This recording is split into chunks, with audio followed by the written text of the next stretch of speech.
You are on your home search app on your phone. You're pumped up about finding a really nice home. And that home comes up with really nice, eye-catching photos. And based on these photos, this is going to be your home. This is the home you've been dreaming about. Well, how do you know if that home is actually going to be a money pit or if you'll regret buying that home for the rest of your life? Diane Cardano-Casacio, team leader for the Cardano team, and keeping it real. I'm going to show you how to determine if your dream home is one you should absolutely avoid to buying, especially right now in this fall market. So like and subscribe for more insightful videos like this.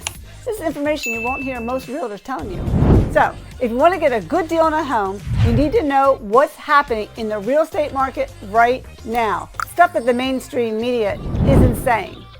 So many more houses have been coming on the market in August and September than they have in the past years during these months. This is the kind of surge we normally see in the spring and the summer market. So where were all those home sellers this past year? Why were they waiting? Well, 10 of the 10 homes I just listed in the last 2 months, all home sellers said they were going to wait until spring of 2024 market. But what happened? They saw my video explaining a surge of these homes coming on the market, and there will be more competition next spring. And they're also hearing the great prices we're getting for our home sellers right now. Now, at the same time, they are hearing the mainstream media saying that the market's going to crash. So they are going on the market right now for high hopes, so that, to catch the end of this wave, and they're expecting you, the home buyers, to pay them a great price for their home.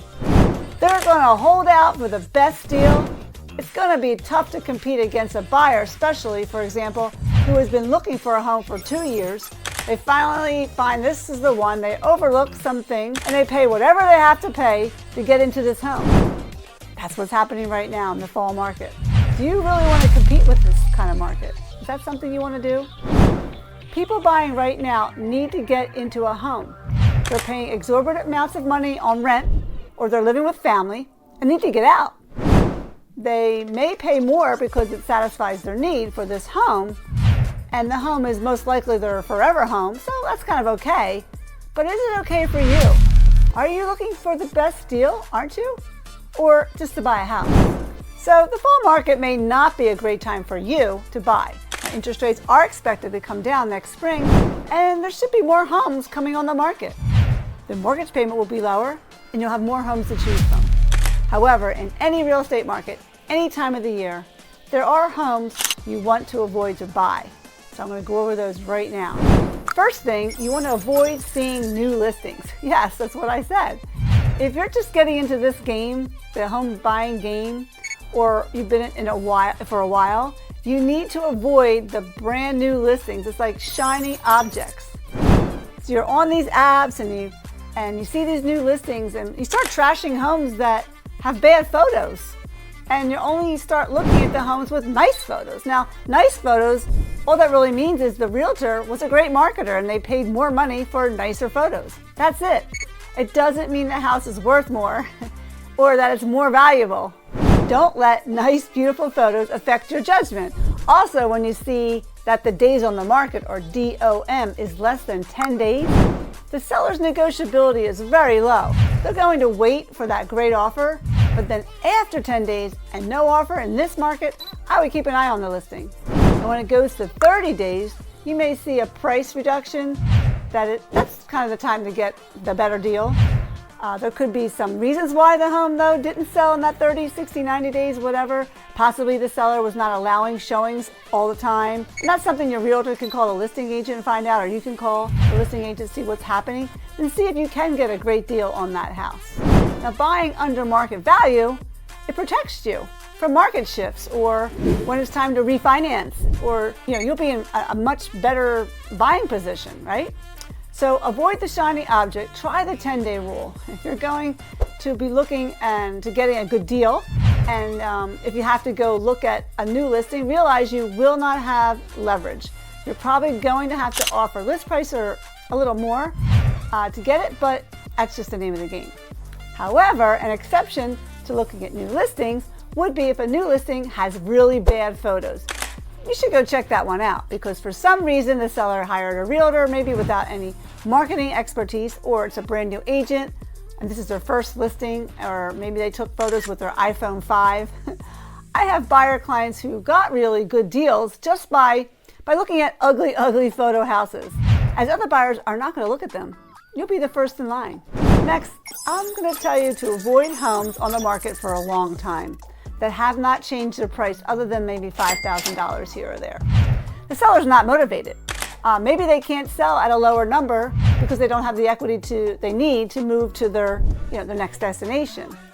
Then, if you end up purchasing this overpriced home without any comparable sales to substantiate the price, the appraisal may come in low. The seller's not going to budge. You're out of money, out of pocket for the appraisal fee, maybe a home inspection fee that you've paid already, and then you have to start all over. So keep an eye out for the price reductions and jump on them, as once it gets to market price, then it's going to sell quickly. So make sure you monitor that. Now, most buyers do not watch this, the price reductions, and they're late to the party. I just had a listing that was $600,000. It was too high. She asked me, well, how can I get it sold? I said $499.9. You go to $499.9, and in 3 days, I get $525. Next thing, you want to avoid investor flips and cheaply remodeled homes. They look pretty online, but you don't know exactly what it looked like beforehand, or what it really needed, or what the investor or the home seller chose not to address. That's hidden. Now, if this home was the first home an investor has flipped, 9 times out of 10, they overspend on the remodeling. They were told they could get this really great price, and they expect you to pay for their mistake. So every time I see a flipped home, I warn my clients. I have heard so many nightmares, and I've seen my clients get lost in these nightmares. The same issue with a home seller who lives in the house who had cheaply remodeled their own home. You can't see cheap until you actually walk through the house. They just barely do enough, or they did the work themselves, and they're not a contractor. Or maybe they had retired Uncle John help them. You'll see the kitchen look really nice and shiny, but the countertops are cheap, and they'll get maybe the very basic cabinets and they whitewash them, or they just paint the cabinets white. They put some new hardwood on them.